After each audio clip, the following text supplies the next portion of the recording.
Bonjour et bienvenue dans cette nouvelle plongée au cœur de l'actualité. Aujourd'hui, on a une mission assez claire sur notre bureau. Salut. Ouais, on a une épaisse pile de rapports de renseignements très récents à décrypter. C'est ça, des documents qui datent de ce mois-ci, mars 2026. L'objectif, c'est de comprendre la dynamique, enfin la vraie dynamique actuelle, entre les Houthis et l'Iran.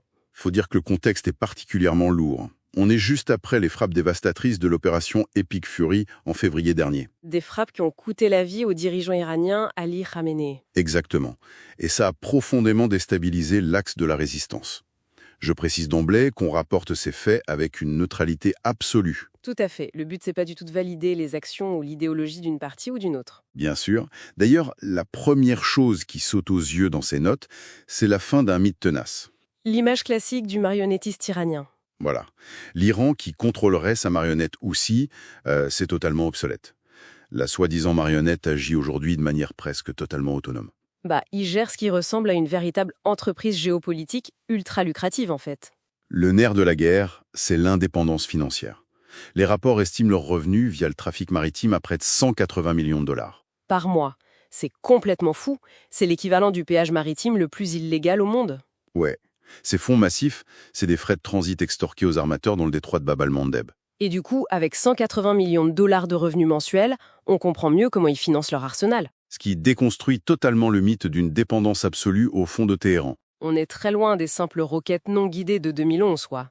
Le bond technologique est saisissant. Ah oui, en 2026, la production locale inclut des missiles hypersoniques. Et des drones sous-marins aussi. C'est ça, ils ont relocalisé leur chaîne de fabrication. Mais l'indépendance, elle n'est pas seulement technique. Il y a une fracture doctrinale. Religieuse même.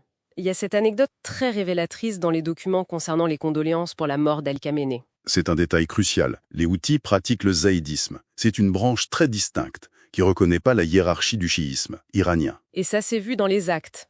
Lors de son message officiel, le leader Houthi ne l'a pas appelé. Il s'est sciemment abstenu d'utiliser le titre d'ayatollah. Une omission totalement volontaire. Une vraie volonté de biscamtion, oui. Mais alors, si l'Iran ne tire plus les ficelles, qui dirige à Sanaa? Parce que les notes révèlent que Téhéran les considère comme incontrôlables. Totalement. Ils ont même dépêché le général Chalaé pour reprendre la main. Un général de la force Al-Quds? Oui, et ça a été un échec cuisant, parce qu'aujourd'hui, Sanaa est divisé en 3 factions. D'abord, on a les faucons qui veulent l'escalade totale. Ensuite, les pragmatistes. Eux, ils s'accrochent désespérément au cessez-le-feu américain de mai 2025. Parce que ça leur offre une reconnaissance internationale. Et enfin, il y a les rationalistes. Ceux qui se focalisent sur l'économie éminite. Faut bien payer les fonctionnaires pour maintenir le calme. Mais si jamais la faction des faucons l'emporte et que la région s'embrase, quel est l'enjeu mondial? La crainte absolue des analystes, c'est le double goulot d'étranglement. Une fermeture simultanée du détroit d'Ormuz et de Bab al-Mandeb. D'un seul coup, on bloquerait 28% du commerce mondial de pétrole. Ce qui aurait un impact foudroyant sur le quotidien. Des chaînes d'approvisionnement rompues, une inflation massive sur les produits de première nécessité. Des pénuries d'essence majeures à la pompe. Bref, une récession mondiale immédiate. Et ça hériterait fortement des puissances neutres comme la Chine. Qui ne toléreraient pas qu'un acteur non étatique coupe leurs approvisionnements. Donc, pour synthétiser, les Houthis ont vraiment muté en acteurs rationnels. Ils se battent pour leurs propres intérêts. Ils ont réussi à transformer une perturbation maritime en une rente souveraine. Ce qui amène une question finale assez provocatrice. Je vois très bien. Si un groupe non étatique réussit à monétiser le chaos avec autant de succès financier, sans dépendre d'un État parrain, Combien de temps avant que d'autres insurrections copient ce modèle?